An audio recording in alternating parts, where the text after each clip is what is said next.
नमस्कार, बहुत स्वागत है आप सभी का। मैं हूं आपके साथ चेतन पाठक और आप सभी देख रहे हैं एनएमएफ न्यूज में हूं आपके साथ। और मेरे साथ जो मौजूद हैं वो हैं विदेश मामलों के जानकार, शिक्षाविद, लेखक निपुण जी। बात यमन में फंसी हुई निमिषा प्रिया की, जो कि केरल से हैं और वहां पर नर्सिंग किया करती थी। अब उन्हें फांसी की सजा यमन में सुनाई गई है और इस बात की पुष्टि खुद हमारे विदेश मंत्रालय ने कर दी है और राष्ट्रपति की मंजूरी वहां पर दी गई है, जिसके बाद अब कहा यह जा रहा है कि अगले महीने तक यह प्रोसेस पूरा हो जाएगा, यानी कि उन्हें फांसी जो है वो दे दी जाएगी। 2017 से वो वहां पर हैं, हालांकि उससे पहले भी वो गई पढ़ाई करने के लिए 2008 में, और उसके बाद केरल वापस आई शादी करके, फिर वापस वो 2011 में गई। अब ये जो पूरा मामला है वो पेचीदा हो चला है। भारत सरकार कितनी मदद निमिषा की कर पाएगी, अब ये सवाल खड़ा होने लगा है, क्योंकि भारत सरकार ये आश्वासन दे रही है कि हम निमिषा की हर संभव मदद करेंगे। उनके ऊपर क्या आरोप हैं, क्या ये पूरा मामला है, ये हम समझेंगे निपुण जी से। निपुण जी, आपके पास आता हूं। सबसे पहले तो ये बताइए सर, क्या ये पूरा मामला है, निमिषा वहां फंसी कैसे? देखिए, निमिषा जो है अपने परिवार के साथ वहाँ पर रहती थी और पहले वो कई सारे वहाँ पर जो एक सरकारी हॉस्पिटल में भी एज ए नर्स उन्होंने काम किया। उसके अलावा हम देखें, फिर वहाँ पर जो प्राइवेट क्लिनिक खोले उनमें काम किया। फिर उन्होंने योजना बनाई कि हम जो है वहाँ पर अपना एक हॉस्पिटल, अपना खुद का क्लिनिक खोलेंगे। लेकिन यमन में एक लॉ ये है कि कोई भी दूसरे देश का नागरिक अगर वहां पर कोई भी व्यवसायिक कोई भी उपक्रम अपना ओपन करता है तो उसको वहां के जो लोकलाइड यमन का जो नागरिक है उसके साथ मिलकर खोलना होगा। वैसा ही कुछ जैसे हमारे यहाँ पर हिमाचल में हमको देखने को मिलता है कि हिमाचल में अगर हमको जमीन खरीद तो उसी तरह का कुछ प्रोविजन वहां पे आपको देखने को मिलेगा। तो उस समय क्या होता है कि निमिषा जो है एक व्यक्ति के संपर्क में आते हैं और वो उस व्यक्ति का जो मैटर था कि जो मेहदी करके नाम उसका था जो व्यक्ति का, उसके संपर्क में आते हैं, उनके साथ बिजनेस करना शुरू करते हैं। तलाल अब्दुल ये बात है 2000 जी मेहदी। तो 2014 में इन्होंने अपना कार्य शुरू किया था, लेकिन 2015 तक आते आते इनके बीच में अनबन होने लगती है। अब अनबन के बहुत सारे आधार, जैसा निमिषा प्रिय बताती है कि पैसे को चोरी कर लेता था, इसके अलावा तमाम तरह की शारीरिक रूप से प्रताड़ना भी करता था, इस तरह के इश्यूज होने लगे। और कई खबरों ने यह भी छापा है कि उनका पासपोर्ट भी जब्त कर लिया था, मतलब रख लिया था। पासपोर्ट भी जब्त कर, बिल्कुल पासपोर्ट भी जब्त कर लिया था। यहाँ तक कि शारीरिक शोषण किया और खुद भी किया, उसने मेहदी ने अपने दोस्तों से भी कराया। इस तरह के बहुत सारे एलिगेशन जो है वो लगाए गए। जी जी। इसी बीच क्या होता है कि जो निमिषा होती है वो अपने पति और अपने बेटी को भारत वापसी के लिए कह देती है, क्योंकि वहां पर एक आर्थिक प्रॉब्लम भी इनको होने लगी थी कि जाहिर सी बात है काम बंद हो गया। तो काम बंद होने के बाद में इस प्रकार के इश्यूज हुए तो वो वापस आ जाते हैं। होता यह है कि निमिषा प्रिया मेहदी के खिलाफ रिपोर्ट करती है, मेहदी को गिरफ्तार किया जाता है, लेकिन कुछ दिन के बाद ही वो छुटकर वापस आ जाता है। इसके बाद इन दोनों के बीच में मैटर चलता रहता है। और सबसे बड़ा मैटर क्या था, मेहदी प्रिया की, वो मेहदी से जो हमारी निमिषा, उनका कहना यह था कि आप मेरा पासपोर्ट दे दीजिए। तो होता उसी समय यह है कि वो बीमार था और एक बेहोशी के, मतलब कहते हैं मदहोशी टाइप का जो होता है उस टाइप से बीमारी में वो था। तो वहां पर निमिषा क्या करती है कि उसको एक बेहोशी का इंजेक्शन देती है। और इंजेक्शन देने का जो उनका मकसद था, मकसद ये बता रही है कि मेरा मकसद था कि मैं पासपोर्ट को जो है वहां से चुरा लूं और अपना वापस लेके भारत वापस आ जाऊं। अब होता यह है कि वो पहले से कहते मदहोशी में था और ऊपर से बेहोशी का जो इंजेक्शन दिया गया वो ओवरडोज हो गया। ओवरडोज के कारण उसकी डेथ हो गई। और डेथ होने से पहले जब वहां से भाग निकली तो वो जो आपका यमन और सऊदी अरब के बॉर्डर पे इनको पकड़ लिया गया, क्योंकि जब तक ये जिनकी डेथ भी आपकी हो चुकी थी।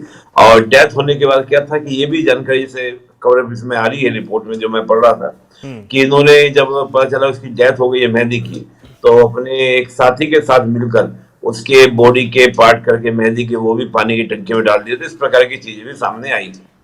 चलिए, कुल मिला के इनको अरेस्ट कर लिया गया। अरेस्ट करने के बाद जेल में डाला गया। यमन की निचली अदालत ने इनको मौत की सजा दी।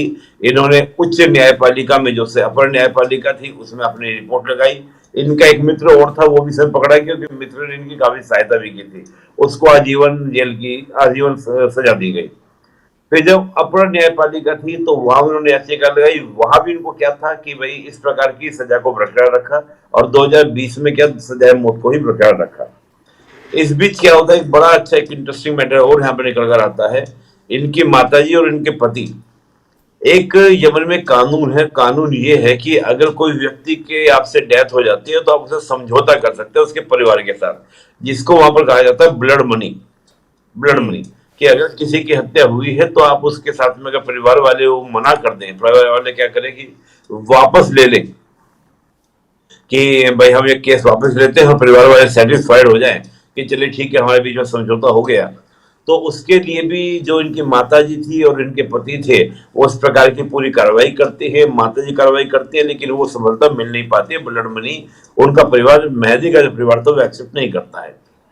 इस बीच एक चीज इंटरेस्टिंग बात और थी कि हमारा जो वहां पर एम्बेसी है, भारत की जो एम्बेसी वहां पर है, वो क्या करती है, निमिषा की मदद करती है, निमिषा के परिवार की मदद करती है और वहां के एक वकील को वहां पे अपॉइंटमेंट किया जाता है।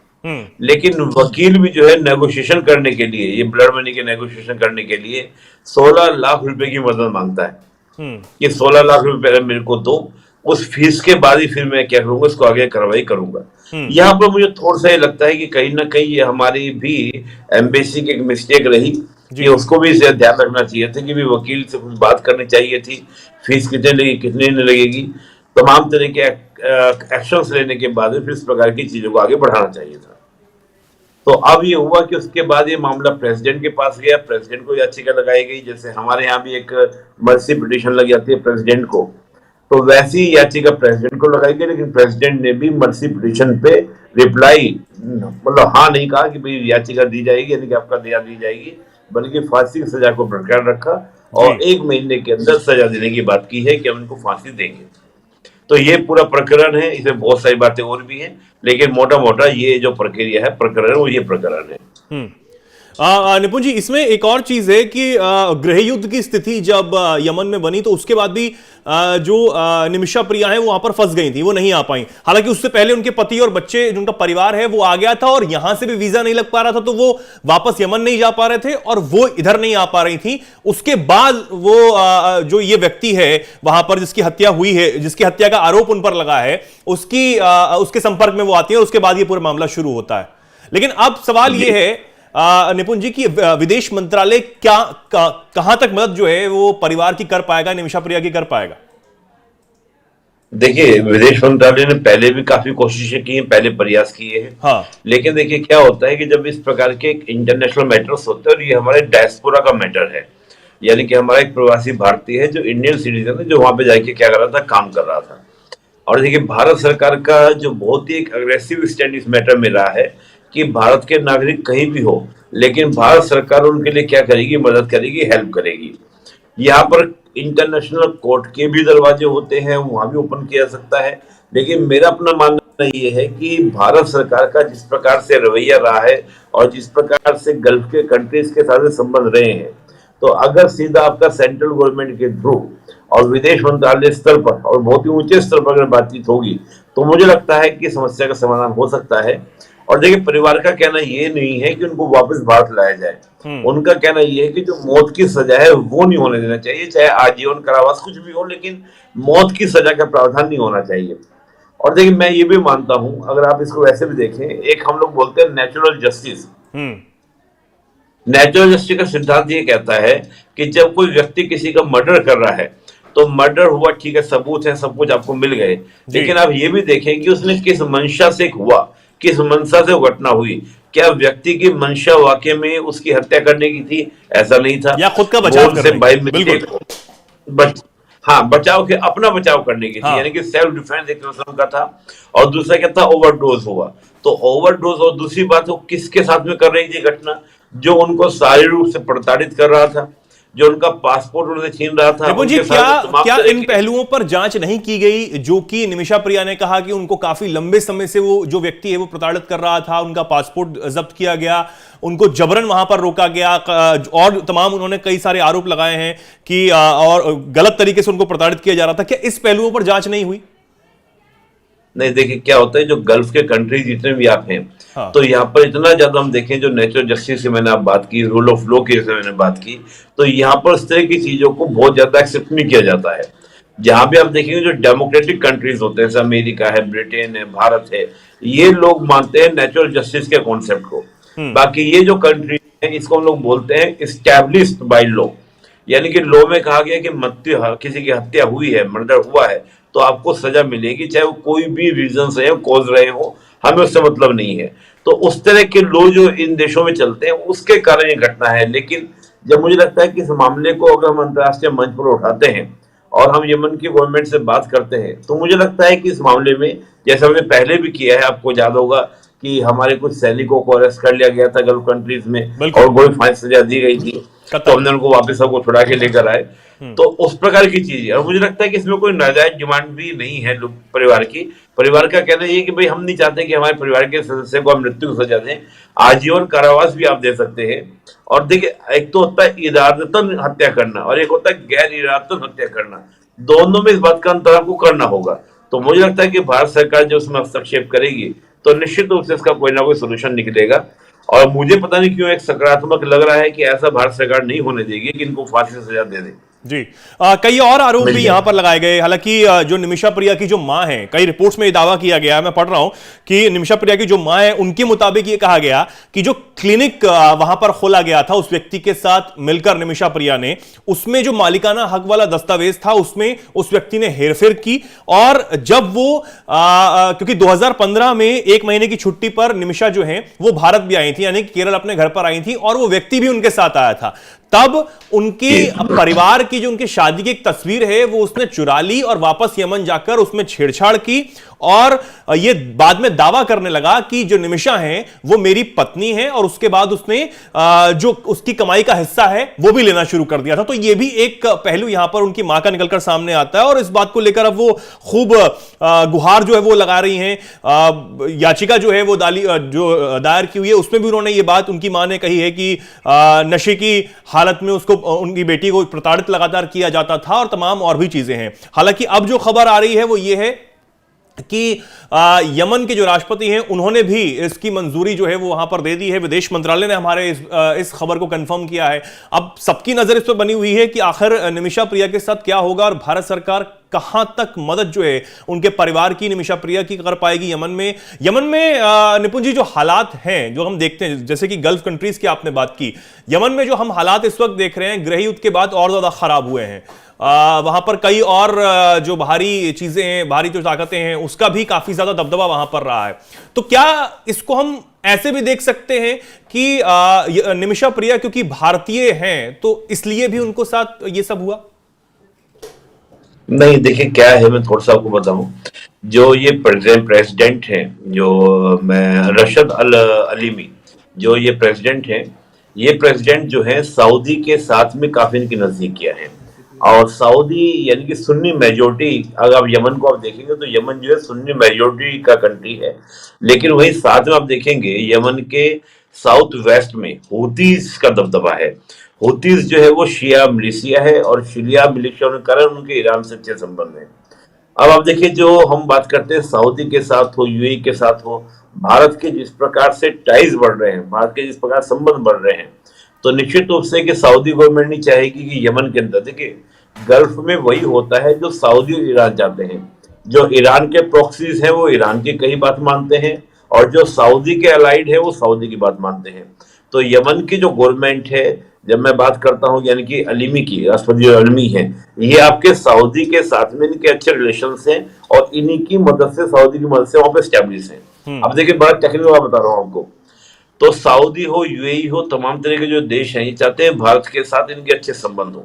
लगातार वहां पे एक बेटर रिलेशन बनाने के प्रयास हो रहे हैं। लेकिन एक बड़ी समस्या यहाँ पर क्या है इन सब कंट्रीज में, कि यहाँ पर बड़ी मात्रा में इंडियन डायस्पोरा है, चाहे वो यूएई हो, सऊदी हो, कुवैत हो, कतर हो या यमन हो, सब जगह इंडियन डायस्पोरा छाया हुआ है। यूएई में तो स्थिति ये है कि वहां के लोकलाइट लोगों से ज्यादा वहां पर इंडियंस है, यानी कि मतलब इंडियंस की जनसंख्या वहां के लोकलाइट जो रिलीजियस पीपल हैं उनसे ज्यादा क्या इंडियंस पीपल हैं।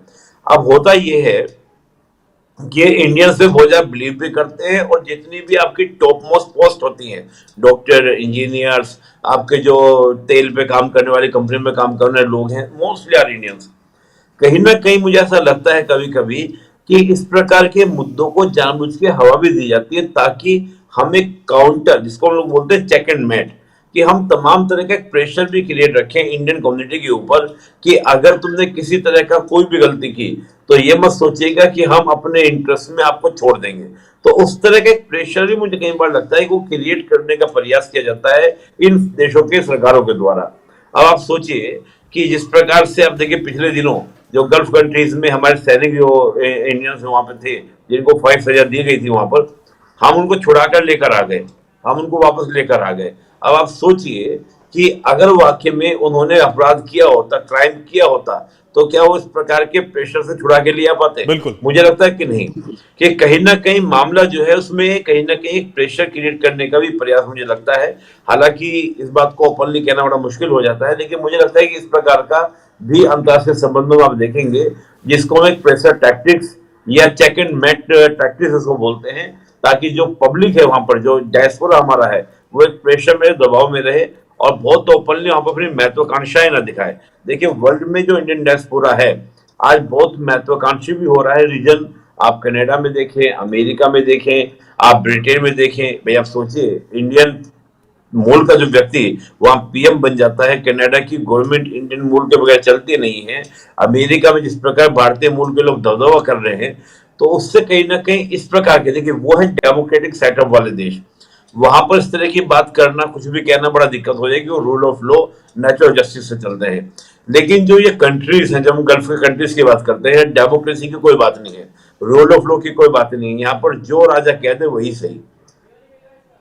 बिल्कुल। तो अब देखने ऐसे वाली देश बात में होती है कि कहीं ना आखिर कहीं निमिषा प्रिया जो है वो क्या बच के निकल पाती हैं, क्या वापस वो भारत आती हैं सही सलामत, क्या भारत सरकार उनको सही सलामत वापस लाती है? क्योंकि यमन की सरकार और वहां के राष्ट्रपति ने तो उनकी सभी याचिकाओं को नामंजूर किया है और इसी के साथ उन्हें फांसी की सजा सुनाई गई है।